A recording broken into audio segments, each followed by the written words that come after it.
पाळण्यात घालावं आणि पाळण्याची दोरी हलवताना त्या बाळाला त्या ठिकाणी उपदेश करावा, बाळा हे साम्राज्य सोडून दे, वनात जा, तपश्चर्या कर, मिळालेल्या जन्माचं सार्थक कर, साम्राज्य सोडून द्या, देह नाशिवंत मदलसारांनी बाळ पाळण्यात घालावं आणि हा उपदेश करावा। तुम्ही आम्ही जर आपलं बाळ पाळण्यात घातलं तर काय म्हणता अगोदर? महिला मंडळ हाड कुत्रा आलं, आपल्याला बाळाची झोपवण्याची पद्धत आहे आपली।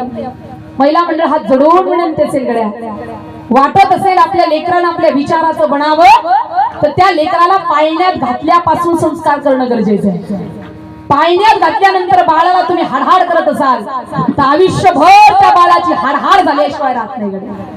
वाटतं आपल्या बाळानं आपल्या विचाराचं बनावं, जिजाऊ आई साहेबांना छत्रपती शिवाजीराजांना पाळण्यात घालावं, पाळण्याची दोरी हलवताना श्रीमद भागवत सांगावं, रामायण सांगावं, शूरवीरांच्या गोष्टी सांगाव्यात आणि जिजाऊ आई साहेबांना छत्रपती त्या ठिकाणी शिवाजी महाराजांचा पाळणा हलवताना त्या छत्रपती शिवाजी महाराजांना दाखवावं, राजा तो पाहतो पुरंदर, राजा तो पाहतो मंडाणा, राजा तो पाहतो रायगड, राजा तो पाहतो तोरणा, राजा तो पाहतो सिंहगड आणि राजा स्वराज्य घडवायचं बरं राजा आपल्याला पाळण्यातल्या बाळाला सांगावं बरं। जिजाऊ आई साहेबांना पाळण्यातल्या बाळाला, राजा महाराष्ट्रातला होणारा लेकीवरचा अन्याय अत्याचार थांबवायचा बरं राजा आपल्याला। पाळण्यात घातल्यापासून आपल्या बाळाला संस्कार करावेत त्या जिजाऊ आई साहेबांनो।